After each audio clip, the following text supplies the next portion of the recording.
Senhoras e senhores, assistentes da TV Câmara, nós estamos no dia 28 de dezembro de 2018, quando estamos gravando este especial.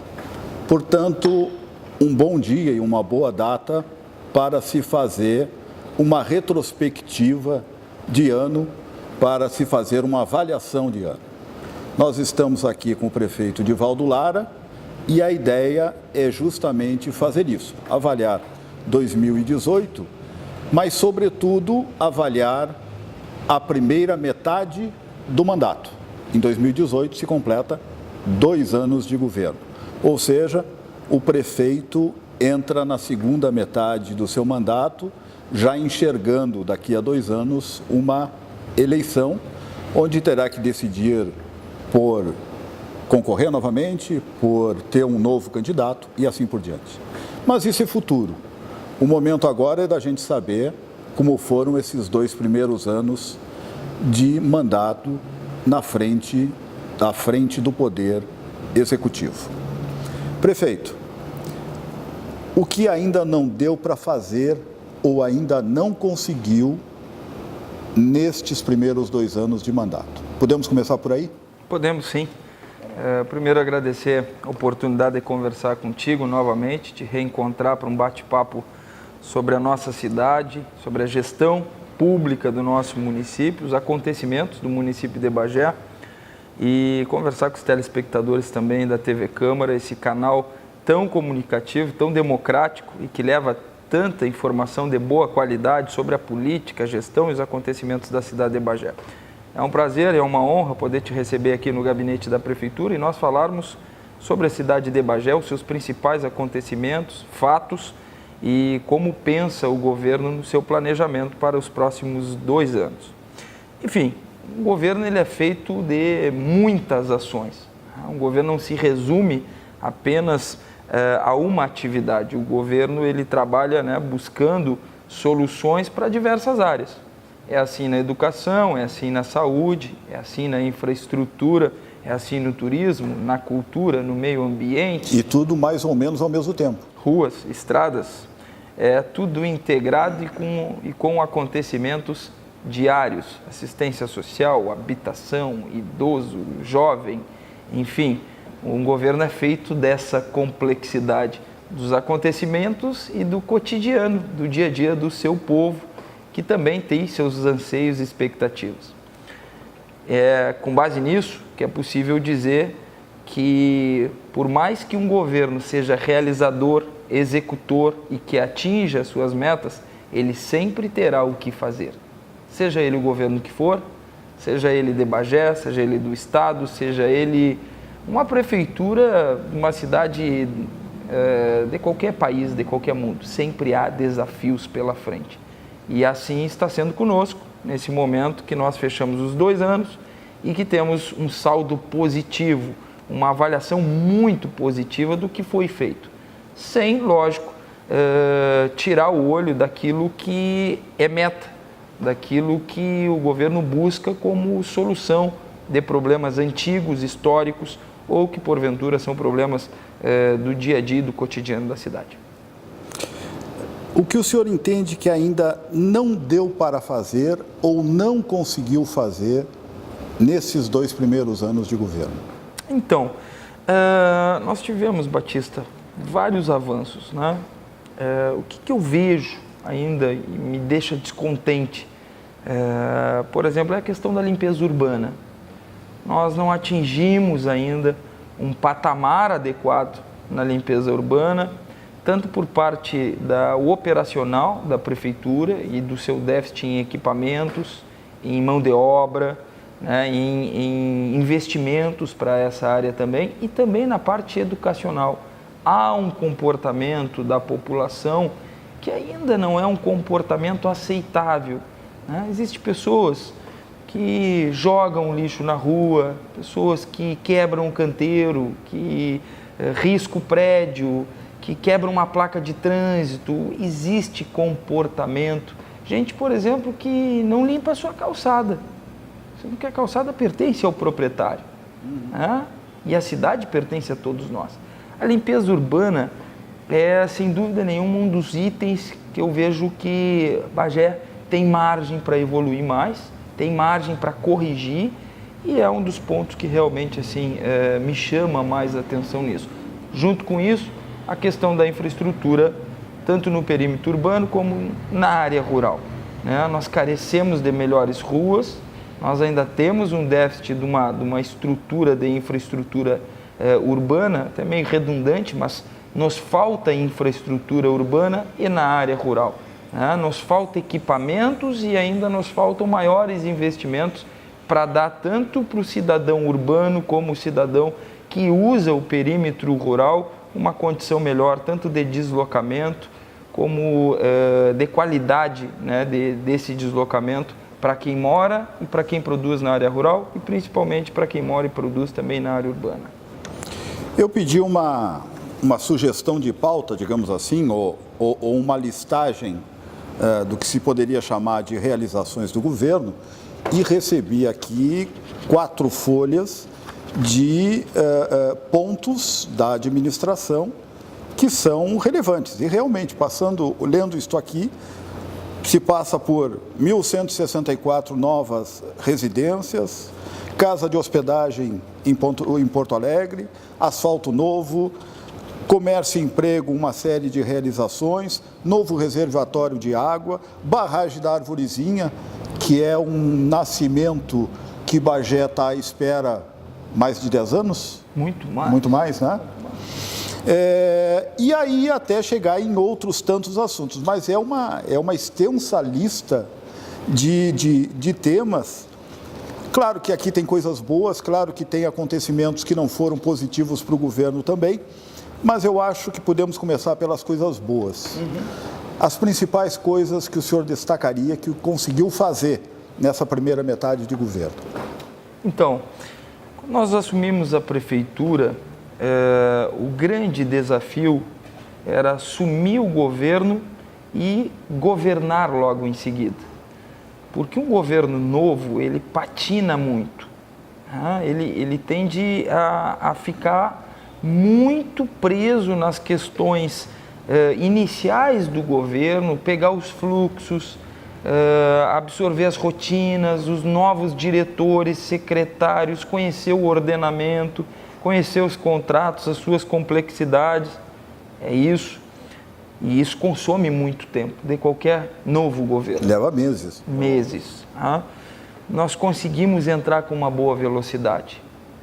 Fizemos um período de transição bom, fizemos um trabalho de transição forte, profundo, o que nos deu bastante conhecimento no que se refere às ações do governo, seus fluxos, e conseguimos montar um time de secretariado de primeira ordem.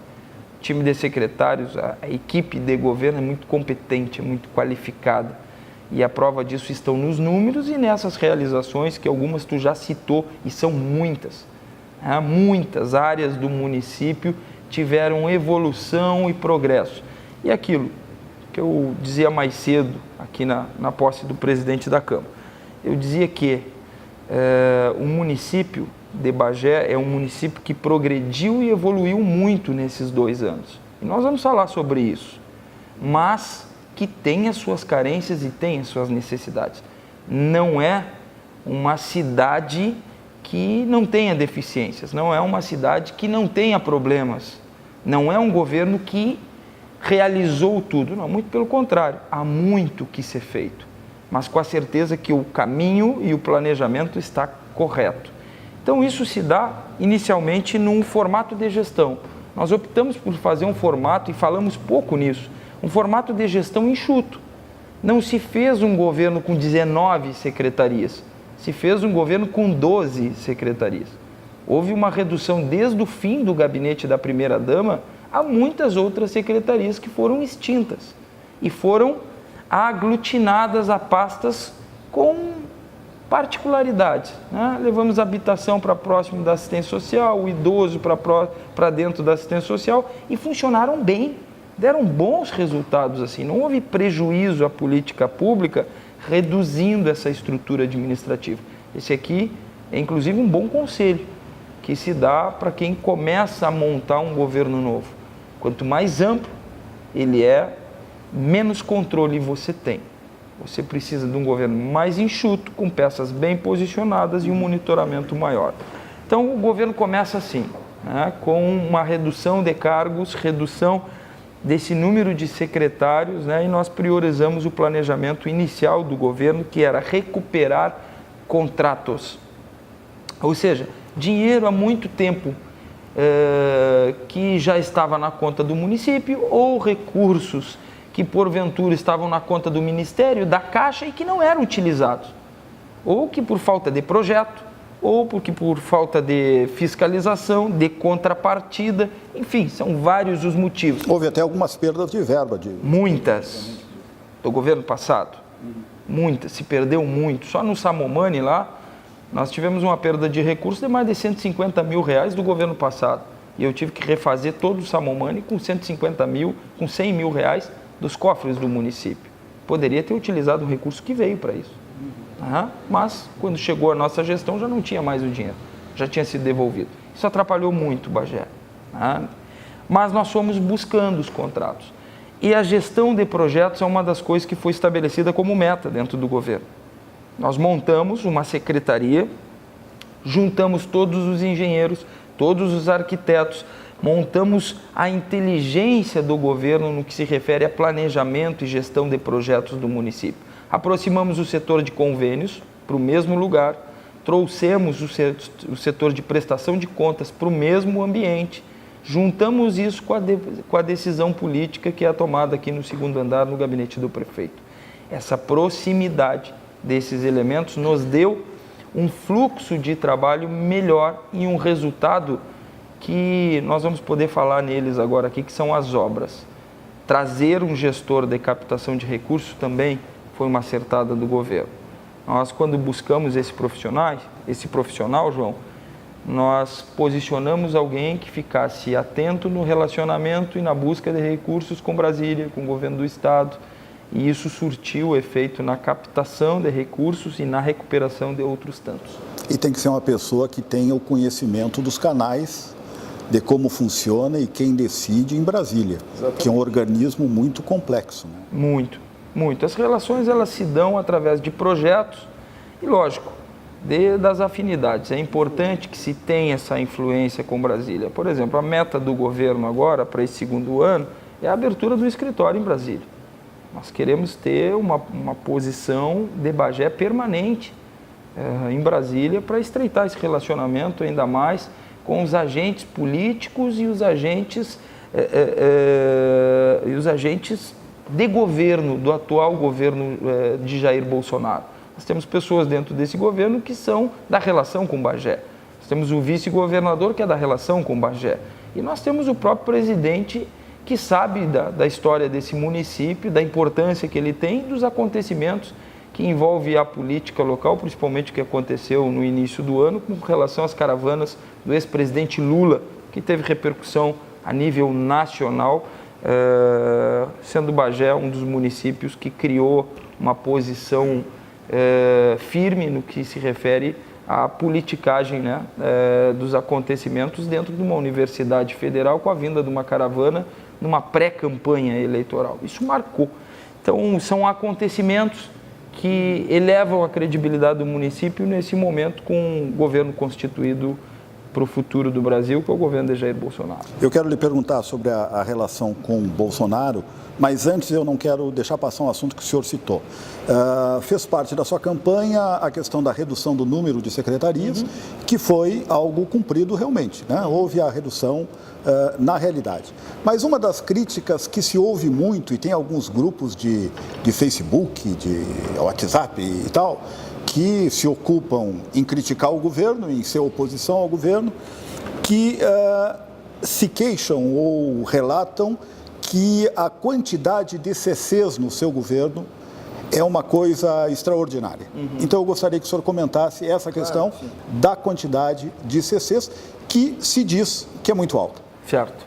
Bom, os cargos de confiança do município de Bagé, eles, para te ter uma ideia, eles ocupam um pouco mais de 3% do valor de despesa de folha.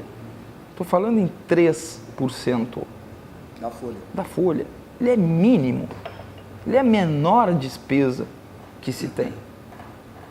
Só para te ter uma ideia, João, da complexidade disso e do tamanho disso, ele é menor do que os RPAs que o município tinha. Ele é um valor que ele não cria o impacto na questão das contas públicas, não está nos cargos de confiança. E são, hoje, aqueles que estão dando um grande retorno para o município. Nós falamos aqui o gestor de captação de recursos. É um desses cargos. É um desses cargos, que esses cargos com têm grande muita visibilidade, salário, né? Com grande salário, e só no último ano veio 12 milhões através desse cargo. 12 milhões. E ele nos custa 8 mil por mês. É a despesa com ele. E ele nos trouxe 12 milhões. É um dos principais agentes do governo. Todos têm suas posições, todos correspondem às suas posições, e o resultado disso está aí, no que é produzido hoje pelo município. Sempre vai existir, lógico, principalmente por aqueles que deixaram os cargos, né? Que ocuparam alguns durante 16 anos.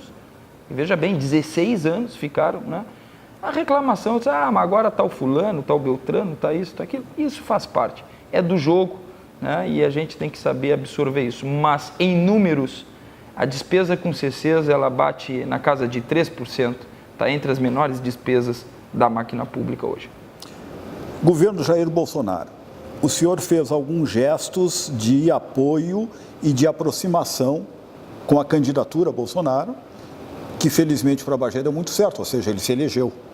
Então agora o senhor tem um histórico, o senhor tem o seu apoio para mostrar, provado, documentado, né, politicamente consolidado, com relação a ser um apoiador de Bolsonaro. O que o senhor espera do governo Bolsonaro? A gente sabe que o Onyx Lorenzoni, por exemplo, que é o ministro, em princípio, mais poderoso do governo no momento, tem boas ligações com Bagé, fez 3 mil e tantos votos aqui, é mais ou menos de casa. Quer dizer, eu imagino que haja uma boa expectativa com relação ao novo governo. Sim, muito boa, muito boa. Primeiro, Bagé mostrou isso ao Brasil quando a sociedade, quando as entidades fizeram o ato de repúdio à caravana de Lula. Isso não foi feito pelo prefeito de Bagé.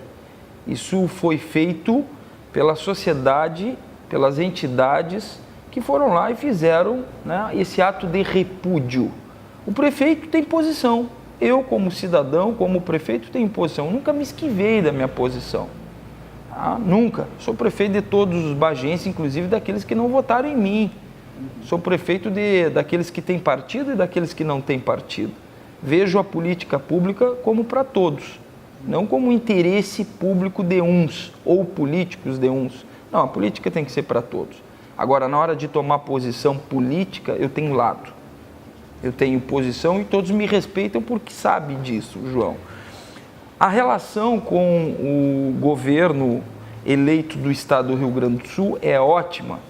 Por quê? Porque tem na vice o delegado Ranolfo Vieira Júnior, que é um amigo, uma pessoa que conhecemos há muitos anos e que teve o nosso apoio, inclusive foi o nome que nós posicionamos a ser o vice-governador. E é PTB, né? E é PTB.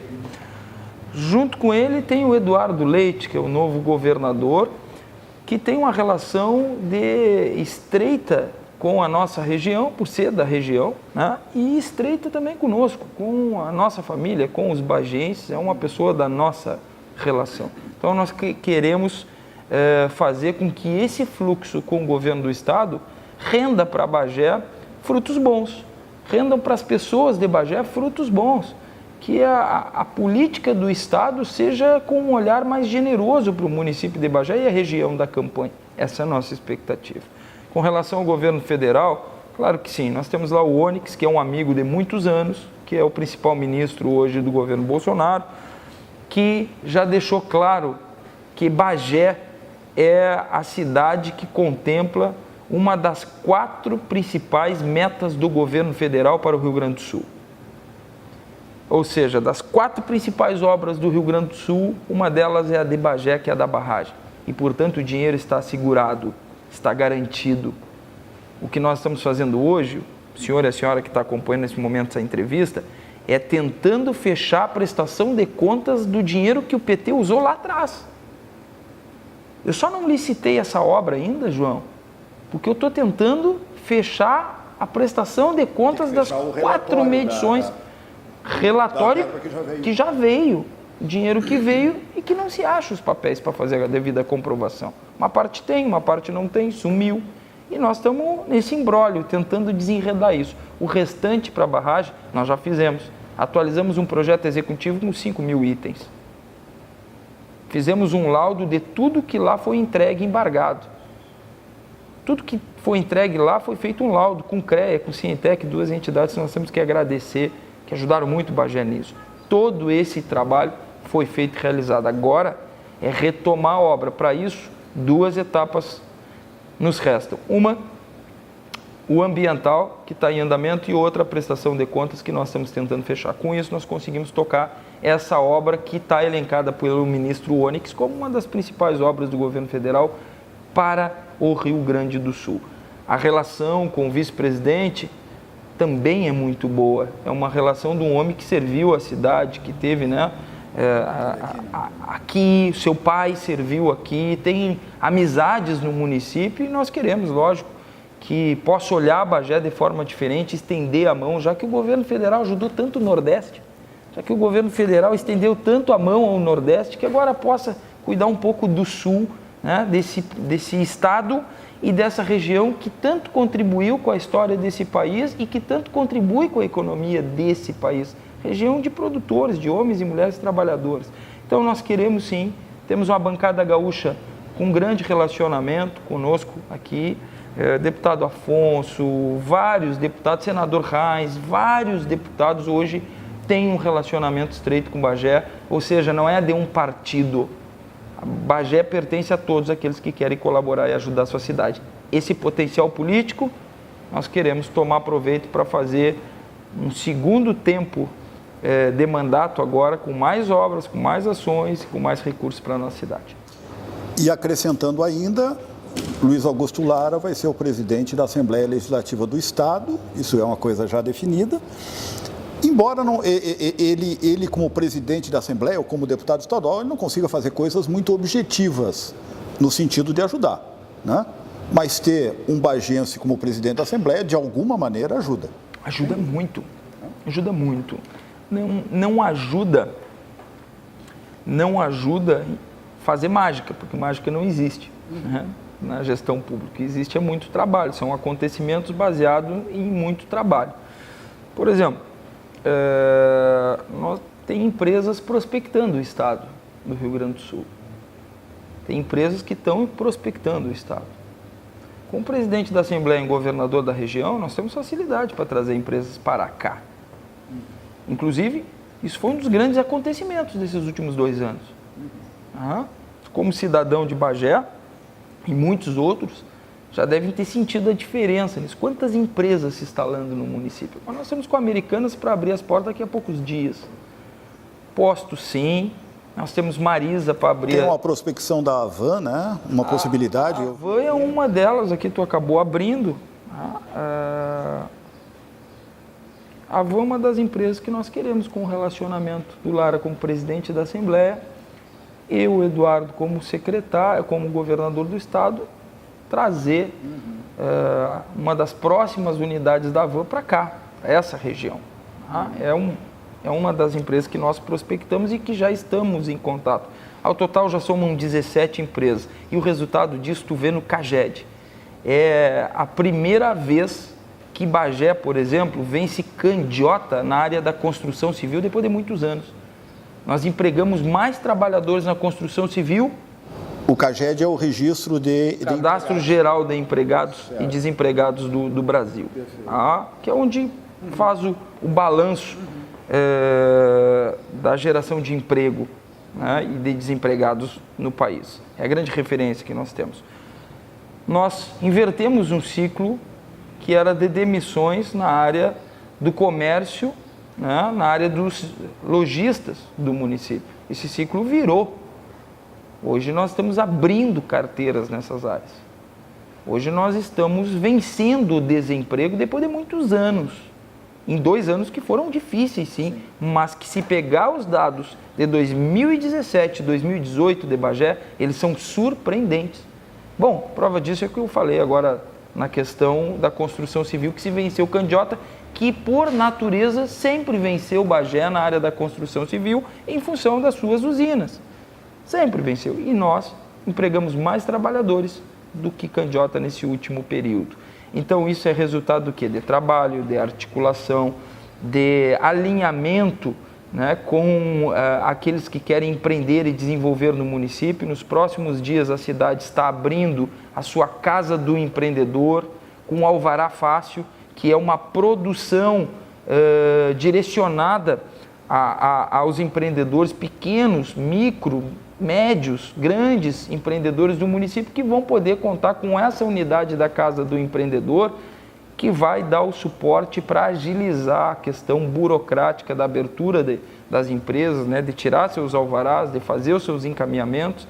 E Bagé vai ser uma das poucas cidades no estado a contar com essa unidade da Casa do Empreendedor. Inclusive, nós somos premiados agora no prêmio do Sebrae por ter aqui um município empreendedor.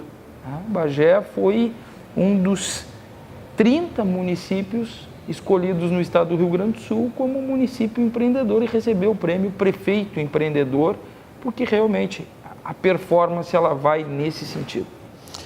Outro ponto positivo que se nota nesses últimos meses, talvez dê para dizer nos últimos 2 anos, é a construção de unidades habitacionais. Não é? Verdade. Há pouco foi feito um grande evento pela Prefeitura para fazer o sorteio e há novas unidades sendo construídas e para começar a construção e tal. Isso, sem dúvida, mexe também com a cidade e significa evolução. E significa 83 milhões injetados no município. É o valor desse empreendimento, é o valor dessas moradias populares. Primeiro, na questão econômica, nós estamos injetando 83 milhões na área da construção civil. Então, são fornecedores locais, mão de obra local, uma das construtoras é local. Então, a geração de imposto, a geração de renda fica no comércio local. E a maioria voltada para baixa renda, né? Todas as moradias são baixa renda.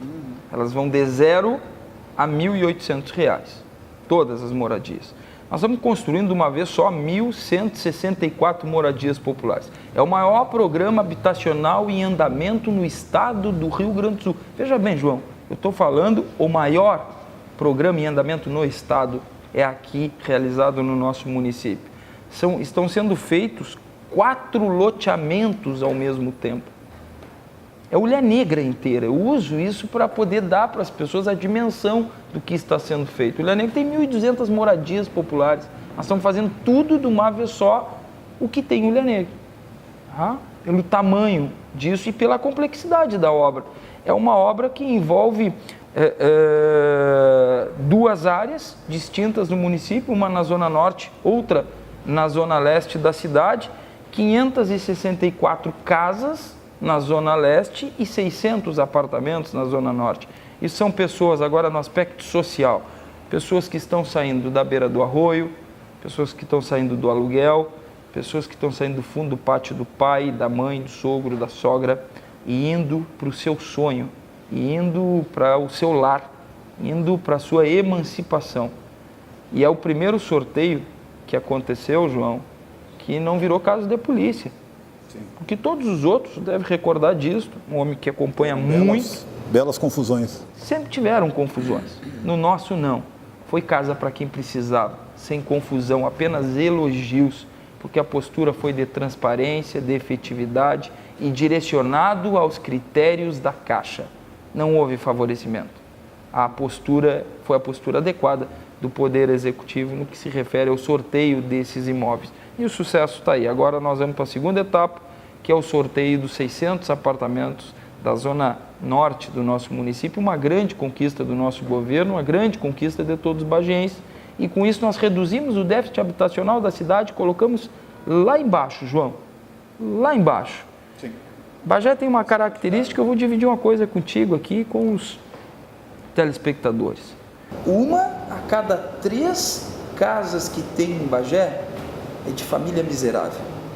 É de família que não consegue pagar nem o próprio imposto. Abaixo da linha de pobreza, com imóvel até R$50 mil. É isso que eu estou te dizendo. Bagé tem 33, 34 mil economias. Certo? Dessas 11.700 são de baixa renda. São de pessoas que têm seu imóvel até R$50 mil e 70% dessas moradias as pessoas não conseguem pagar o próprio IPTU. Então, 1 a cada 3 casas em Bagé é de gente muito pobre, é de gente muito necessitada. Então, esse é um levantamento, um diagnóstico que o governo fez, junto com outros tantos que nós fomos mapeando, para dar, né, uma real visão da gestão e da cidade para todos nós. Por exemplo, hoje eu sei te dizer todos os patrimônios da prefeitura, prédios, áreas, locais que o município tem. Hoje eu consigo te passar dados como esse que eu te passei das economias locais.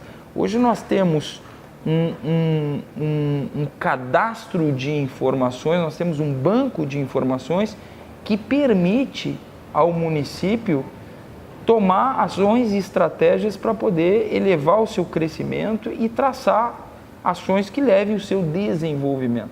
Isso não existia. Nós assumimos a prefeitura, não se sabia quantos prédios a prefeitura tinha. Não se sabia, por incrível que pareça, não se sabia. Por exemplo, aquela área lá do Quebracho, aquela da barragem do Quebracho, a primeira promessa de barragem, lembra do Quebracho? Que foi feita nas terras de Olha Negra? Isso. Aquilo são 240 hectares. Por quantos governos aquilo passou e nenhum prefeito recuperou aquelas áreas que foram compradas pelo senhor e pela senhora, pelos bagienses? Muitos prefeitos passaram, de diversos partidos. E nós fomos lá e recuperamos isso.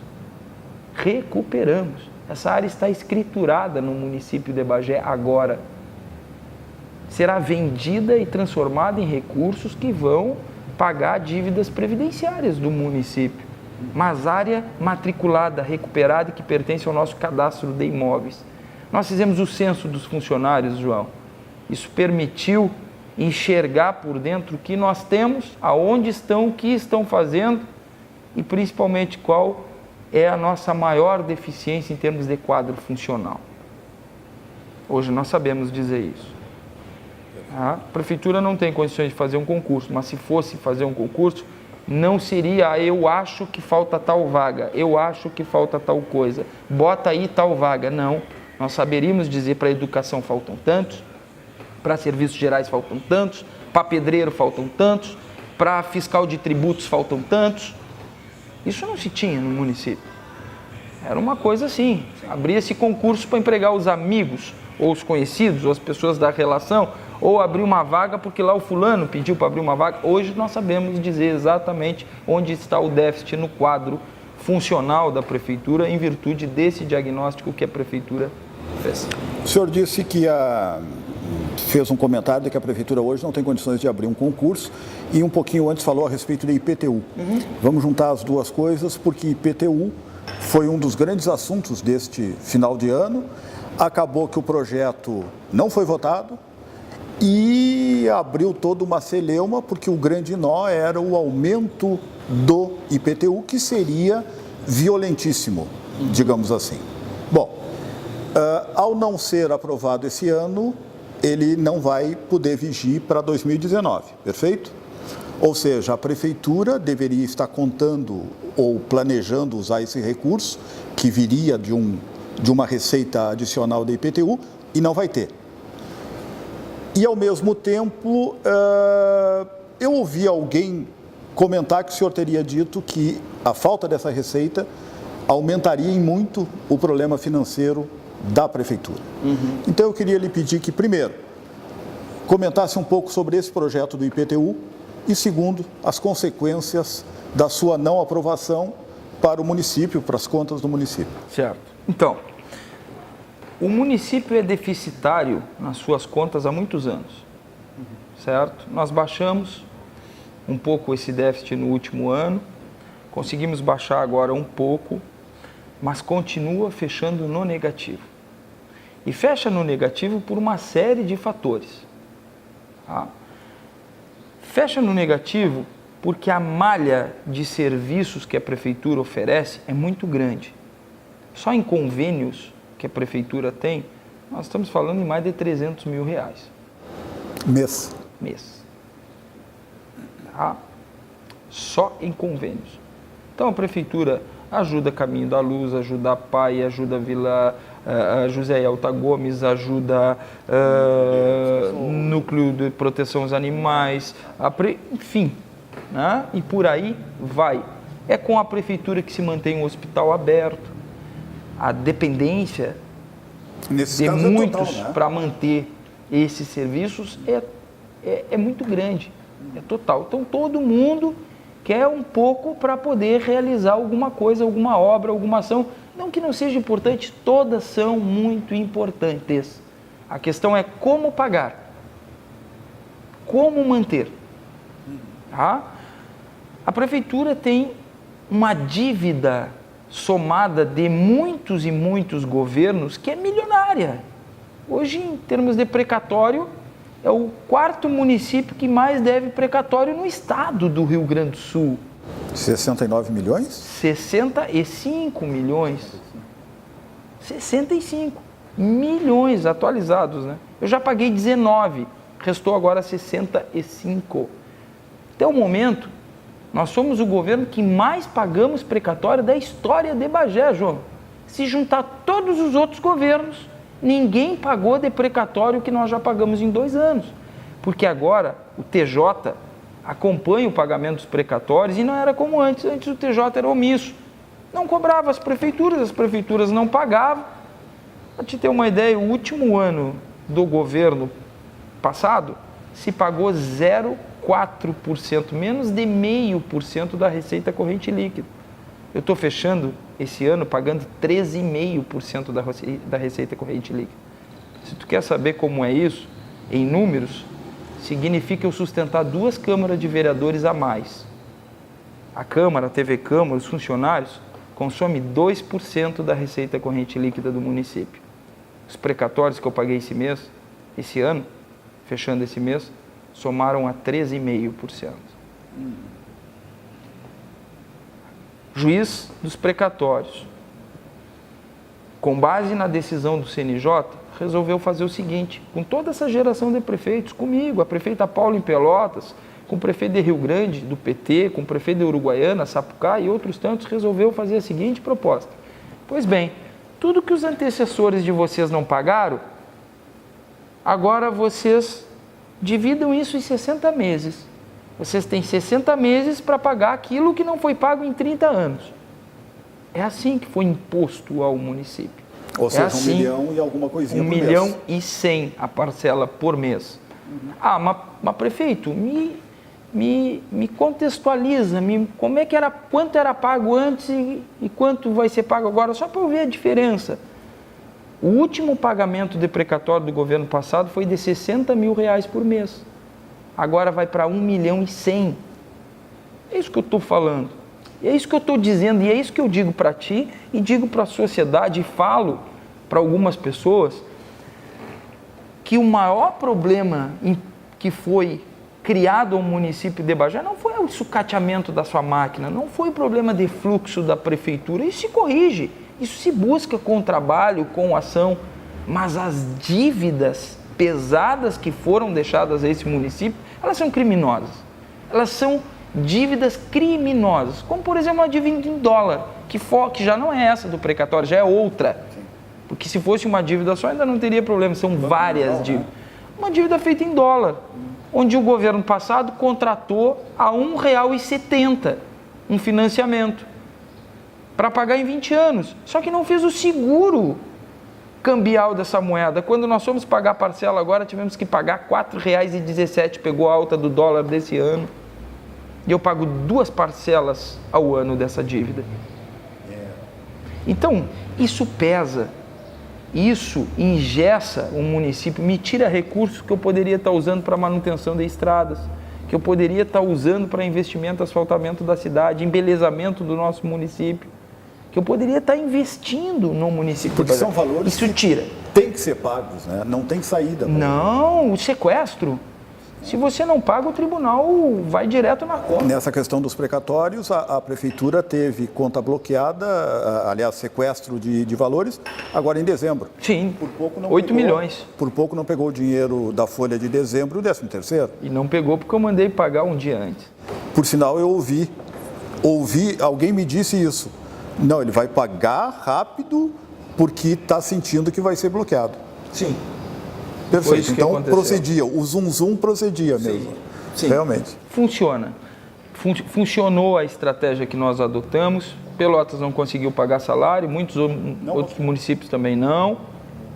A dificuldade é de todos e nós só conseguimos ter êxito porque fizemos uma boa gestão financeira nisso. Concluímos anel rodoviário. Quantos anos, quantos prefeitos passaram por aí e que tu acompanhou, que se falava no anel? 20 anos, não foram? Fizemos a Átila Taborda, quantos anos? 40 anos que se aguardava a Átila Taborda concluída. Acesso da Unipampa, toda a Doutor Pena, porque além da falta de asfalto na cidade, tinha um asfalto que era velho, que era só tapa-buraco e nós refizemos todo. Nós não botamos capim, eu botei 5 centímetros de material que passou para o laboratório. Material de qualidade, pode andar lá em cima, está um ano que não abre um buraco. Bem feito, trabalho bem feito. Fizemos acesso da Unipampa, que eles tinham feito a universidade, mas deixavam as pessoas se embarcando os pés. Foi um drama lá. parecido com a barragem? Foi. Levou anos? Levou anos para fazer a entrada da Unipampa. E eu fui lá e fiz. Fiz o acesso São Sebastião, fizemos o acesso dos novos residenciais, lá da Zona Leste, e estamos agora fazendo a pavimentação de um bairro inteiro, que é o Dois Irmãos. Qual foi a última vez que um governo fez o asfaltamento de um bairro inteiro? Nós estamos fazendo lá na Dois Irmãos. E eu termino a obra agora em março do ano que vem. Em março do ano que vem eu estou terminando 21 ruas asfaltadas na Dois Irmãos. 21 ruas. Isso tudo com a gestão de recursos, segurando, né, trabalhando no contingenciamento e as coisas deram resultado. Mas eu quero falar no IPTU. Principalmente, João, para poder corrigir algumas informações equivocadas. Vamos falar em informações equivocadas para não falar outro termo utilizado pela oposição ou por pessoas de má fé. Primeiro, se pode dizer que há aumento de imposto quando você tem aumento de alíquota. Sem aumento de alíquota, não há aumento de imposto.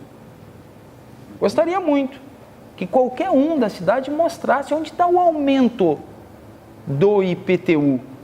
Se a alíquota foi proposta a sua redução. Então, quando você não aumenta a alíquota, como o ICM, quando você não aumenta a alíquota de imposto, você não pode dizer que está aumentando imposto. Não se fez aumento de imposto. Se obedeceu e se fez aquilo que o tribunal determinou, que era a correção desta cobrança que estava defasada. Uns, a prefeitura cobra o IPTU a mais e outros a prefeitura cobra menos.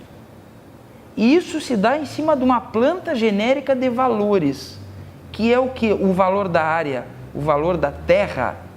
Quanto vale o metro da terra na 7? Quanto vale o metro da terra no Jardim do Castelo, no Getúlio Vargas e lá no Habitat Brasil? Você sabe isso? Não. A prefeitura tem isso em lei? Não. Mas a prefeitura informa ao Tribunal de Contas que tantos imóveis ao longo do ano foram comercializados com base na avaliação do ITBI. Não é assim? Quando você vende um imóvel, por onde é que você passa? É o que se chama de valor venal, não é isso? É o que se chama de valor venal. Um valor real e outro valor venal. Quando você cobra o ITBI, você usa o valor de mercado para cálculo dessa área. Quando você cobra o IPTU, o valor está lá embaixo. E o tribunal te chama, peraí, por que o valor do ITBI 1.1, que é o real, ou mais próximo do real, e o valor do IPTU é tão abaixo dessa área? Por que vocês estão fazendo essa renúncia de receita? Para uns, né? Sim. Porque para outros a prefeitura cobra mais do que deveria. Tem casas aqui no centro e tem casas em bairros que a prefeitura está cobrando mais do que deveria cobrar. Seriam imóveis novos, por isso que tem isso? Também. Imóveis com majoração muito alta e com valorização muito alta. Então, o que a Prefeitura mandou e que não foi aprovado pela Câmara, não teve o apoio de alguns setores da sociedade, isso é normal, faz parte, é a correção dessa renúncia de receita, não aumento de IPTU. Eu gostaria que qualquer um que falou em aumento de IPTU pudesse mostrar para os bagienses qual imóvel está se cobrando ou estaria se cobrando um valor que não fosse condizente com o seu valor de área. Sim. Ou seja, que a casa do João, o IPTU que estaria sendo calculado nesse novo projeto está errado, está em desacordo.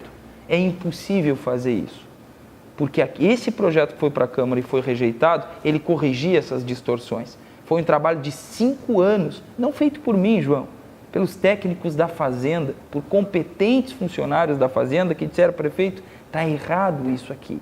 Essa planta genérica de valores tem que ser alterada para se alcançar a justiça tributária e se cobrar aquilo que é correto e justo. Existem imóveis que têm uma defasagem de 9.000%, João. 9.000%. A pessoa mora numa mansão e paga como se fosse uma casa comum. Sim. Simples. E isso não é correto. As alíquotas seriam reduzidas. A alíquota maior, que é hoje de 1,4%, passaria para 0,5%. Seria a maior alíquota. A diferença seria a correção. Desse imóvel, que hoje é calculado muito abaixo do que ele realmente vale. E seria mais ou menos a tabela FIPE dos imóveis do município. Como é que você paga o seu carro? Você paga pelo que ele vale, conforme uma tabela referência, não é isso? Pois é, a nossa tabela referência está defasada, muito defasada. Na verdade, há décadas defasada. A última atualização que houve foi em 2006, pelo então prefeito da época do PT, o prefeito Mainardi, que fez essa atualização do metro construído. Depois de lá para cá, nunca mais se mudou isso. Então, os grandes problemas, voltando à questão macro, e para quem gosta de falar de gestão pública, dívidas e fontes de receitas enfraquecidas. Porque um governo não abre novas fontes de receita da noite para o dia. Abrir novas fontes de receita é um trabalho de médio e curto prazo. E muitos também a longo prazo. Agora, corrigir receitas, isso é obrigação de todo o governo. E corrigir não significa majorar. Significa fazer isso que eu disse. Tem imóveis que estão pagando a mais, iriam pagar menos. E tem imóveis, por exemplo, desses pobres, desses miseráveis, que eu te disse que a maior parte que estão hoje no fórum, 1/3. São 11.700 imóveis que seriam isentos em Bagé. Esses seriam isentos. Por quê? Porque eles já não conseguem pagar. Gera uma série de ações do município de cobrança de dívida ativa que o município gasta em cobrar quem não tem condições de pagar, quem não consegue, que mal consegue se sustentar. 11.700 imóveis seriam isentos do município de Bagé. Isso sim, é a justiça tributária na prática, na ação e para valer, né? Eu queria só que o senhor desse uma ideia em termos financeiros do que significa o não ser aprovado este projeto em relação ao IPTU, quer dizer, que reflexo havia a pretensão de que tivesse na receita do município? É muito grande? É algo em torno aí de uns 8 milhões. Não atualizar é renunciar a aproximadamente 8 milhões. Quer ver, tem imóveis aqui no centro da cidade, João, que estão fechados. E tu passa por eles e sabe o que eu estou te dizendo. Há quanto tempo esses imóveis estão fechados? Há muito tempo. Sabe por quê? Porque o proprietário prefere pagar um pouquinho de IPTU e deixar ele fechado do que fazer um aluguel mais dentro do valor de mercado. Se tu não paga um aluguel alto aqui no centro, ou que o proprietário faz a pedida, ele prefere deixar o imóvel fechado porque o IPTU dele é bem baixinho. Ele absorve o IPTU. Quando tu mexe nisso, corrige isso, tu faz também a movimentação imobiliária, nesse tipo de área, porque aí lá o seu João, Pedro, a Maria, isso e aquilo vai dizer, opa, não, mas eu tenho uma cobrança justa de IPTU, eu tenho que colocar esse imóvel dentro de um valor de mercado, eu tenho que até fazer... Até porque o IPTU vai pesar. Eu tenho que fazer a movimentação dele. E hoje muitos proprietários preferem deixar fechado e pagar o IPTU do que ceder um aluguel dentro do valor de mercado, por isso que os aluguéis são tão caros no município de Bagé, principalmente nessas regiões mais nobres, porque a pedida é alta e o imposto é baixo. Então o resultado é esse. E é tão baixo, João, é tão baixo, né? exceto alguns casos que a prefeitura cobra de forma exagerada e não consegue mudar, porque já foi lançado lá assim no passado, e tu não consegue mexer no imposto agora, se não for por aprovação de lei. Tanto é que o Tribunal de Contas e o site que calcula a performance dos municípios em termos de arrecadação colocou Bagé como um dos municípios que mais renuncia receita neste imposto no estado do Rio Grande do Sul. Está entre os municípios que mais renuncia receita nesse imposto no estado do Rio Grande do Sul, o cálculo feito com base nos cadastros lançados pela Fazenda no site que observa a performance dos municípios. Bom, nós estamos com um pouco mais de 50 minutos de entrevista e eu quero entrar num outro assunto, ou seja, até agora nós falamos das coisas boas, das realizações. Nem todas, hein? Pois é, ainda falta alguma coisa. Mas também nesses 2 anos aconteceram coisas ruins ou negativas ou desagradáveis e a gente precisa tratar delas.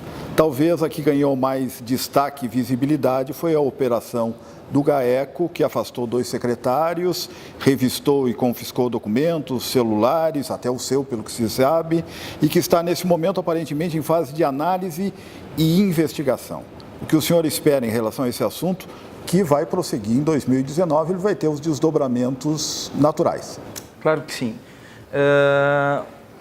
Eu vejo com tranquilidade isso. Por que eu vejo com tranquilidade, João? Quando eu me propus ser prefeito de Bagé, já naquele primeiro momento, no ano de 2015, eu já comecei a ser atacado, muito atacado. Em 2016, montaram um tal de dossiê, antes de eu ser candidato, e esparramaram isso por tudo que é lugar. O PT, seus aliados, quando enxergaram a possibilidade que eu seria prefeito de Bagé e que tiraria o governo de 16 anos, romperia um império e romperia um processo de governo, né, que vinha dominando a cidade por 16 anos, eles prontamente me denunciaram em tudo que é lugar. Me denunciaram no Ministério Público Estadual, no Ministério Público Federal, na Polícia Federal, me denunciaram no eleitoral, me denunciaram, botaram meu nome em tudo, até na encruzilhada eles botaram meu nome. E essas coisas foram tendo desdobramentos. Eu fui investigado todo 2016. Todo 2016. E tem fato que é bem interessante. E esse fato ele está materializado. Ele tem as provas desse fato. Depois que fizeram esse dossiê, depois que fizeram todo o procedimento da investigação, o delegado mandou a correspondência ao promotor dizendo assim: arquiva-se as denúncias, não há provas contra o senhor Divaldo Lara. O Ministério Público disse assim: reabre o procedimento para escutar lá o senhor não sei o que, mas a fulana não sei o que. Aí ele foi lá e reabriu. Aí o delegado ouviu novamente as pessoas e disse: arquiva-se o procedimento contra o senhor Divaldo Lara por falta de provas e elementos. O promotor, não contente, mandou reabrir de novo. O delegado ouviu as pessoas novamente e mandou encerrar. Na terceira vez, o promotor mandou ele ouvir outras pessoas. Até que o delegado disse: pô, mas então se é para denunciar, eu vou denunciar. E me denunciaram. E eu me defendi de todas as denúncias. E não tive até hoje nenhuma condenação, João. Nenhuma. Arquivei 95 itens que foram levantados e denunciados contra mim. 95 itens eu arquivei. Todos eles. Quando começou o governo, começaram a denunciar. Inclusive denunciaram o uniforme das crianças que estão ali, denunciaram a cor dos tênis, a cor dos uniformes. Por causa do laranja, não é? É, por causa da tirinha laranja. E do amarelo e do azul. Todo tipo de absurdo que vocês puderem imaginar daqueles PT que ficaram dentro do governo, aqueles contrariados com o governo, mediante um denuncismo que nunca parou, foi objeto de ação e de investigação. Até o ponto que chega a ação e investigação do GAECO, e que sem problema nenhum tomou as medidas, pediu para analisar os documentos, pediu para analisar os contratos, e foi tudo fornecido ao GAECO.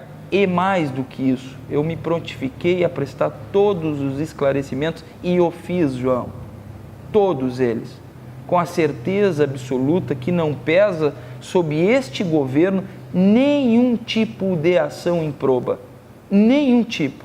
Pode ter acontecido erro formal? Pode, e creio que tenha acontecido erro formal, o que leva à discussão do ato, mas não dolo.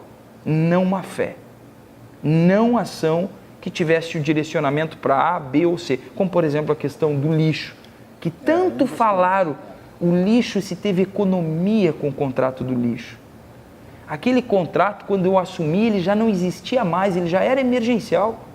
Eu não criei a emergencialidade, ele já era emergencial. Ele já era no governo anterior. Isso.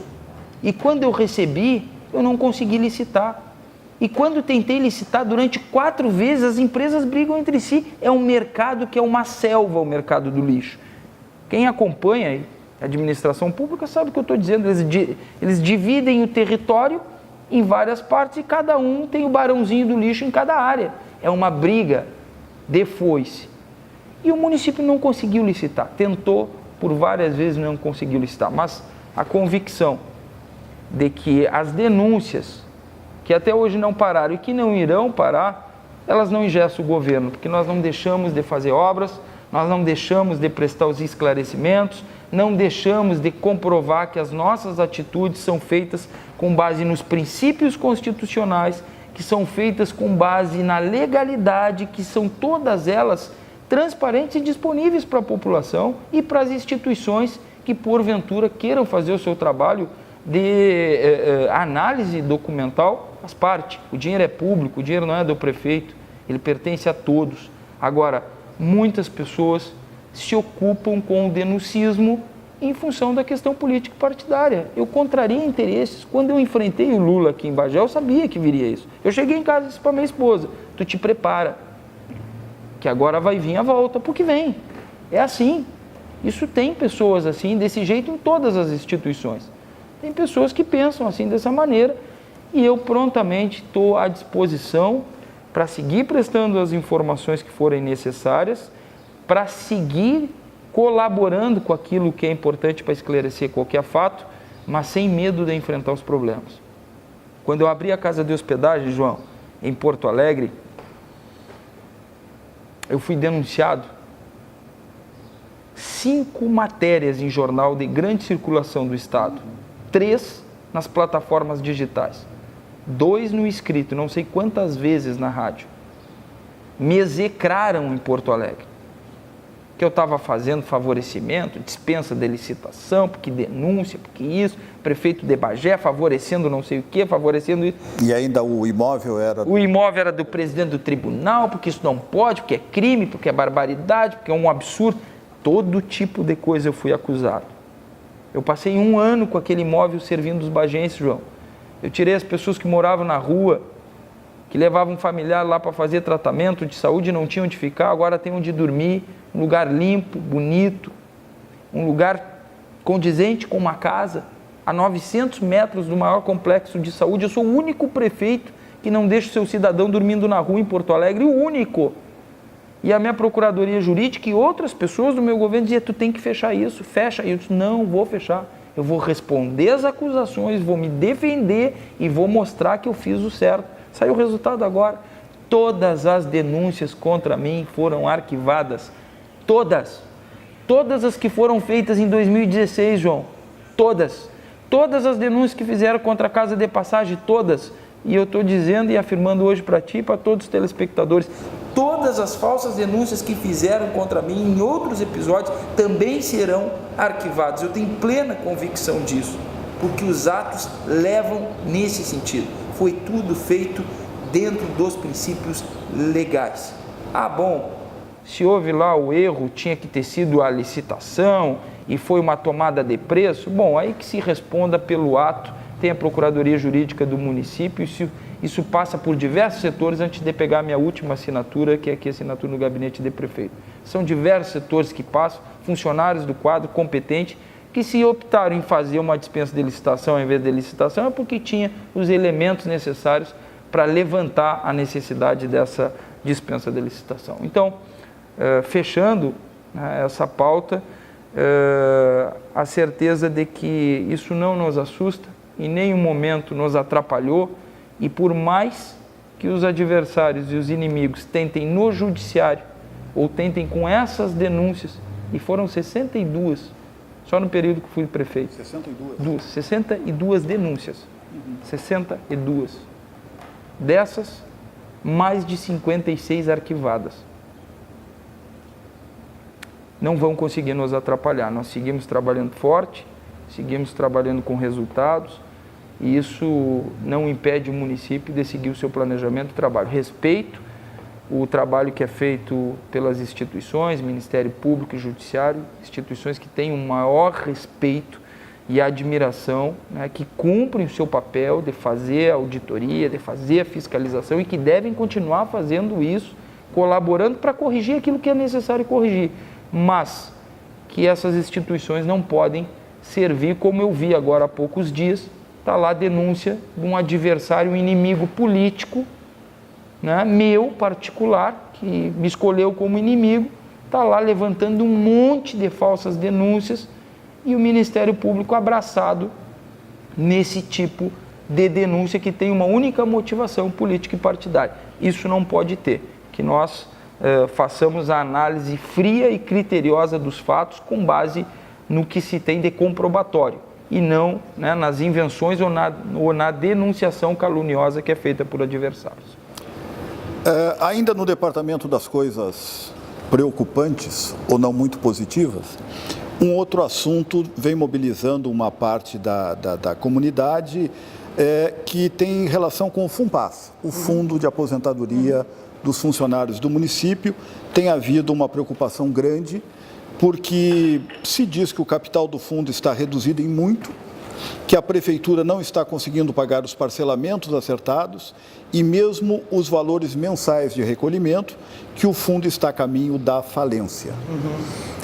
Uma associação vem sendo organizada por aposentados, por pensionistas, e realmente existe uma preocupação com relação a esses números, com relação à forma que o fundo e sobretudo, com relação à saúde do fundo.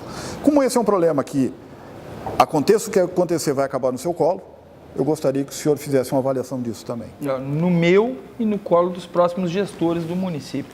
Eu vejo aqui algumas questões assim importantes. Primeiro, o fundo é deficitário não agora, sempre foi, correto? O fundo nunca foi superavitário, sempre foi deficitário. Não houve nunca por parte da prefeitura o pagamento de tudo que era devido ao fundo. Tanto é que essa dívida ela é de milhões. Sim. Ela é uma dívida que passa... Se fala em mais de 200 milhões? Se passa da casa dos 200 milhões, que se vender todos os prédios da prefeitura não paga a dívida que tem com a Previdência. Soma-se a isso uma série de ações que foram adotadas pelos outros governos, que foi nos benefícios concedendo a funcionários sem que eles fizessem a devida contrapartida ao fundo. Sim. Imagina, é uma equação que nunca vai fechar. Casos, se você não paga o que você tem de benefício e que vai ter, depois vai levar para a sua carreira quando for para a aposentadoria, como é que você quer que o fundo sobreviva com isso? Não vai sobreviver nunca. Esse ano nós baixamos esse déficit. Esse ano, o que se ficou de dívida com o fundo foi algo em torno de 5 milhões. Se conseguiu dos 15 baixar para 5. Eu me lembro 10 que milhões. há pouquinho foram pagos 2 milhões, se eu não me engano, né? De novo, novamente. Então, o fundo não quebra na nossa gestão, o fundo não vai falir na nossa gestão. Agora, é importante que os funcionários, vocês, funcionários públicos, façam uma discussão profunda com relação a isso, que não é só nas medidas do governo, que são nas medidas propostas pela categoria ao governo. Como, por exemplo, tem que ter a aposentadoria complementar. Tem que ter o pagamento da aposentadoria complementar, porque senão não vai sobreviver. Porto Alegre já fez isso, o governo do estado fez isso, o governo federal fazendo isso. Vai tentar fazer isso, pelo menos. E por que Bagé não? Por que Bagé não deve fazer isso? Quer fugir dessa regra? Se já se sabe o resultado dela, tem que se fazer, tem que se mexer nisso. É importante mexer nisso. Então eu vejo a questão do FUNPAS como uma questão que passa não só pelos novos governos, né, pelos futuros governos, passa também por uma discussão ampla dos próprios funcionários de tomarem a atitude de dizer, olha, não dá mais. Nós também temos que fazer a nossa parte e colaborar, porque todo mundo quer um bom salário. Todo mundo quer se aposentar com um bom salário. E, sobretudo, mas ninguém quer pagar o que tem que pagar o fundo para compensar esse bom salário, né, João? Isso acontece no país inteiro com a discussão da Previdência. É verdade. E sobretudo, o principal desejo, digamos assim, é a integralidade. Continuar ganhando na aposentadoria o que ganha na ativa. Que é o grande benefício de todo o funcionalismo público. Bom, mas que pague por isso. Porque o que se recolhe não é suficiente. O máximo é 5.900, eu acho. O que se recolhe não é suficiente. Eu me lembro que tive uma conversa aqui com algumas pessoas inteligentes tratando sobre isso, e eles me pediam um salário. E eu dizia, mas você sabe que o fundo está nessa situação, vocês estão pedindo para aumentar o salário de vocês aqui, que já é um bom salário, querem aumentar. E vocês têm noção que isso vai prejudicar o fundo? Aí me diz assim, não, mas isso do fundo a gente vê depois. Então é o tipo da coisa, né? O negócio é o salário no bolso, salário para aposentadoria e o fundo, o fundo deixa que os outros vejam como resolver isso. É preciso ter uma consciência funcional nisso, é preciso ter uma consciência de todos e ajudarem o fundo com medidas. Por exemplo, eu tenho imóveis que eu posso passar para o fundo. O fundo pode fazer transações imobiliárias. Eu tenho áreas para isso. Para poder abater na dívida e o fundo melhorar o seu capital. Agora, o fundo vai ter que tomar medidas, principalmente no que se refere à aposentadoria complementar. Eu não vejo como fugir disso, goste ou não goste. Se fugir disso, amanhã depois vai cair no colo do próximo, dos futuros prefeitos de Bagé e vai estourar na cidade como tudo, né? Sim. Como tudo. Sim. Quem vai pagar é o contribuinte. É bom quando a população se manifesta. Alguns setores da sociedade, como por exemplo agora os empresários que foram reclamar a questão da planta genérica de valores na Câmara, bom. Do IPTU, né? É bom quando faz isso. Eu escuto esse recado, absorvo ele, compreendo e atendo. Eu respeito tanto a maioria como a minoria. Eu venho do parlamento, eu sei respeitar as decisões do parlamento. Sou prefeito e aqui conduzo as coisas respeitando a independência dos outros poderes. Agora, aonde estava essa sociedade quando o PT endividou e quebrou esse município? Aonde estavam esses setores que deixaram o PT fazer isso com Bagé? Estavam aonde esses setores? E mais, aonde estavam os setores quando se criou essa dívida milionária na questão previdenciária? Por que se demorou para fazer isso? Por que se deixou chegar nesse estado de degradação financeira, de sucateamento? João, nós temos uma máquina para patrulhar toda a cidade. Agora eu consegui 5 retros para a área rural, 2 caminhões para a área rural, mas não tem equipamentos para a área da cidade. Como é que um município com tanto tempo, com tanta história, não tem? Onde é que está a responsabilidade de um prefeito que não passa equipamentos funcionando para outro? Que não consegue fazer um mínimo de planejamento? E aonde que está a sociedade nesse momento e nesse sentido que deixou isso acontecer? A impressão que dá é que a sociedade não toma conhecimento de nada disso e nem quer tomar. Essa é a impressão que dá, não é verdade? Pode. Isso vale em tudo, vale em associação, vale em clube, vale... Só que depois, quando chega a hora de reclamar, bom, aí sim, né? Aí você reclama. Aí vem a conta. Como aconteceu uma coisa dessas, né? É verdade. Eu quero só dar uma passada. À vontade, vamos lá. Nós falamos muito das coisas, meio parecido como se fosse um jornal aqui. Diz que o que vende mais é a tragédia, não são as coisas positivas. Com certeza. Infelizmente, com apesar certeza. de eu não olhar a página policial e não gostar das tragédias... Mas é a mais lida em qualquer jornal. Né? Eu sei que é assim, infelizmente, né? Porque eu prefiro olhar as coisas positivas, propositivas, e buscar soluções para aquilo que a gente sabe que são problemas. Mas eu quero falar alguns indicadores que são positivos, que demoraram muito para ser construídos e que são fruto de muito esforço e muita dedicação. Primeiro, o IDEB, o Índice de Desenvolvimento da Educação Básica do município. Tá? Nós conseguimos o maior crescimento no indicador do INDEB nos últimos 10 anos. O que o atual governador hoje do estado fez em 4, quando foi prefeito de Pelotas, nós fizemos em 2. Ele reformou 22 escolas em 4 anos. Eu já reformei 25 em 2. Hoje de manhã, ainda estava lá visitando a nova creche, o Análio, em São Martim. Estou tirando as crianças de uma área insalubre, perigosa, e fazendo uma creche modelo para eles lá. Hoje nós temos o maior centro de educação infantil de toda a região, com especialidades como inglês, judô, como por exemplo, João, nós temos convênio com a Universidade de Lisboa, nesse centro. Hoje os nossos jovens são incentivados a fazer isso aqui, ó, serem músicos, compositores, esse CD aqui é todo deles. Esse aqui é o primeiro livro feito de capa a contracapa pelas crianças da rede do nosso município. E a única cidade nesse estado que fez isso. E creio que seja também do país. Esse aqui é a 2ª edição. 91 alunos ajudaram a escrever isso no 2º ano. Esses pequenos aqui estavam lá na Feira do Livro dando autógrafo, João, representando a nossa cidade. Isso aqui é educação básica de qualidade. Em um ano, nós ultrapassamos 28 cidades no ranking do Tribunal de Contas do Estado do Rio Grande do Sul na educação infantil. Em um ano, nós superamos 28 cidades. São conquistas que valem a pena serem ditas e informadas, porque isso é trabalho de muitos professores, de uma equipe qualificada, da secretária Adriana e tantos outros à frente desse trabalho. Não é um homem ou uma mulher responsável, não é o prefeito, mas é uma estratégia de ação, de governo que está dando resultado e mudando uma geração inteira.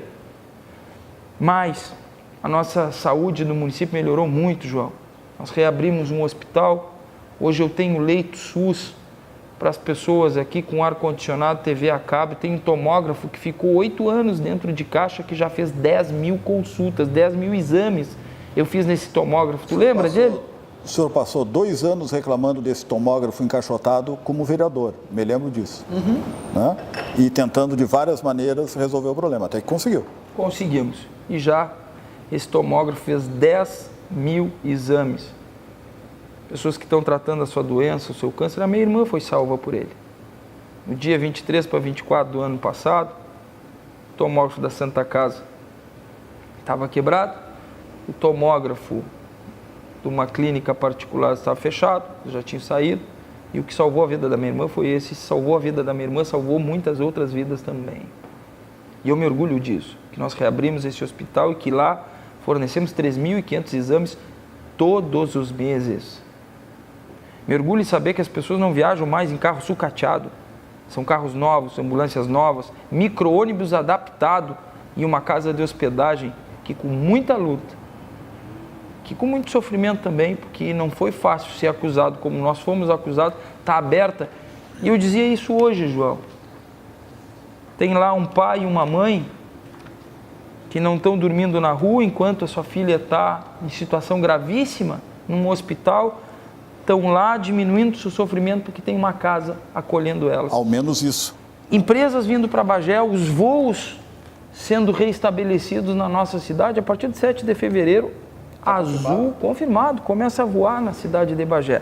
O que eu quero te dizer com isso, como cidadão de Bagé, como alguém que tu viu desde o tempo que era assessor nas galerias da Câmara, que me tornei vereador, presidente da Câmara, prefeito de Bagé, eu posso te dizer com toda certeza absoluta, nós avançamos muito, nós crescemos bastante sim, e tem muito mais para corrigir e para melhorar.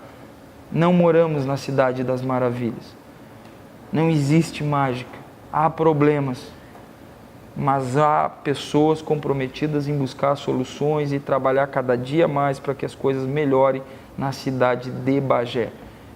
Está muito melhor do que o que estava no passado. A cidade está florida, canteiros recuperados, praças limpas, asfalto sendo colocado de qualidade, saúde melhor e muita coisa ainda para fazer, porque afinal de contas temos 2 anos mais pela frente. Eu tenho duas perguntas ainda a lhe fazer. Por favor. As duas um tanto subjetivas. A primeira, abstraindo tudo que o senhor sabe, porque viveu isso e dependeu do senhor, ou enfim, da sua participação ou da sua equipe de governo, conseguir fazer essas coisas todas que nós falamos aqui. Quando o senhor olha de fora tudo isso e pensa nessas pessoas, nas 120 mil pessoas que formam a comunidade bagense, o senhor tem convicção de que essas pessoas estão satisfeitas com o seu governo? Olha, eu não só tenho o sentimento, como eu tenho a plena convicção de que a maior parte dos bagenses, sim, estão. A própria pesquisa, métodos, tinha nos dado uma aprovação de mais de 75%. Eu, mais do que escutar assessores, eu ando no meio do povo. Sempre andei. Eu sou tão gente quanto as pessoas de Bagé. Eu caminho, eu vou nos bairros, eu vou nas paradas de ônibus, eu falo com as pessoas. Eu não me cerco de pessoas que apenas me falam o que eu gosto de ouvir, João. Esse é o padrão. Eu me cerco de pessoas que escuto, que presto atenção, alguns que me dão bons conselhos, outros nem tanto, mas eu sigo ouvindo as pessoas da sociedade. Eu sigo com os ouvidos em pé, ouvindo as pessoas da sociedade, inclusive para quando dão algum conselho, isso aqui não está bom. Esses dias eu ouvi uma pessoa me dizer assim, nós temos que cuidar um pouco mais dos detalhes, prefeito, e é verdade. Talvez isso esteja ainda passando um pouco mais, mas a cidade que eu vivo hoje, eu tenho a plena convicção que é muito melhor do que a cidade que eu recebia 2 anos atrás. Essa convicção eu tenho pelos números, pelas obras, mais do que pela fé e por acreditar nisso, pelo que se fez de obras, né? Fé sem obras é vazio, obras com fé é o que nós queremos para hoje, né? E para o futuro dessa cidade. Esse é o caminho que nós temos pela frente. Por exemplo, barragem, não prometi barragem, eu não pedi voto falando em barragem. Se eu começar essa obra, eu termino ela. Eu tenho plena convicção que eu termino ela. Se eu começar ela, eu termino ela. Em 2 anos dá para terminar, né? Dá. O cronograma é de 18 meses. Agora, é um grande desafio, sim. São muitos os desafios. E seguir ouvindo as pessoas, seguir falando com as pessoas. O meu segmento, ele não se dá apenas em um setor da sociedade.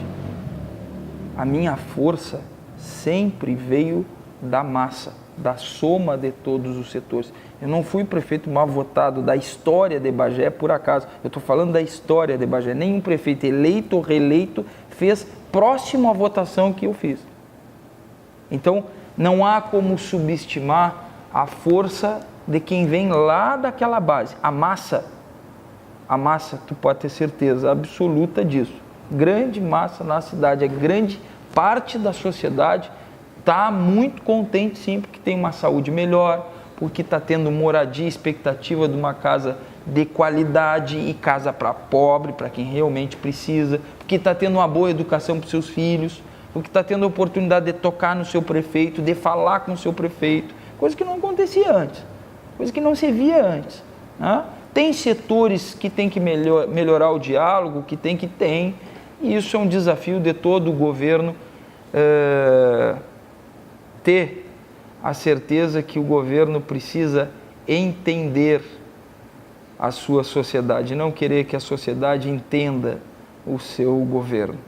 Nós devemos entender a sociedade e nos comunicar nesse sentido. Esse é o desafio para os próximos 2 anos. Para encerrar, de 0 a 10, que nota o senhor daria para o seu governo?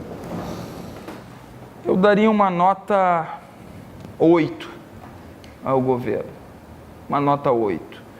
Por que uma nota 8? Pela quantidade de asfalto que fizemos, pelo que fizemos na educação, pelo que fizemos na geração de emprego e renda, com as novas empresas instalando no município, o que fizemos que me diziam era impossível ter voos novamente em Bagé.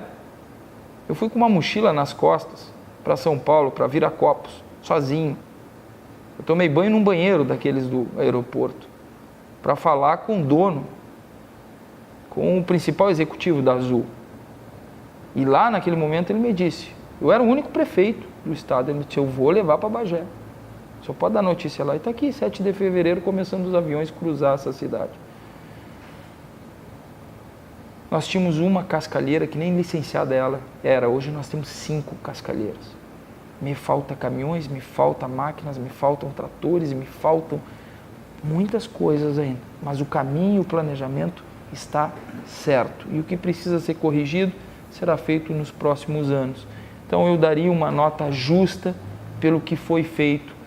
Por exemplo, nós terminamos com as feiras itinerantes, João, que era um problema do comércio local. Olha a quantidade de eventos que se criou na cidade. Agora nós vamos ter que tomar medidas em função da não aprovação desse projeto, que é redução de muitas outras coisas, de patrocínios, de verba de propaganda, de publicidade. Vamos cortar uns quantos eventos que não eram autossustentáveis. Vou tomar as medidas para poder vencer o ano pagando todas as dívidas que me foram deixadas, mas sem deixar de realizar. Vou concluir todas as obras que eu comecei. Todas, João. Não vou deixar dívida para esse município, não vou criar dívida para esse município. Vou pagar todas as dívidas que me deixaram e que serão, e que eu tiver capacidade de pagar, e vou concluir todas as obras que eu começar. Todas elas serão concluídas, seja obra de asfalto, seja obra de revitalização, seja obra em posto, em escola, aonde for. O que eu começar, eu vou terminar para que o meu sucessor possa desenvolver um governo organizado e com um patamar bem diferente daquele que eu encontrei na nossa cidade.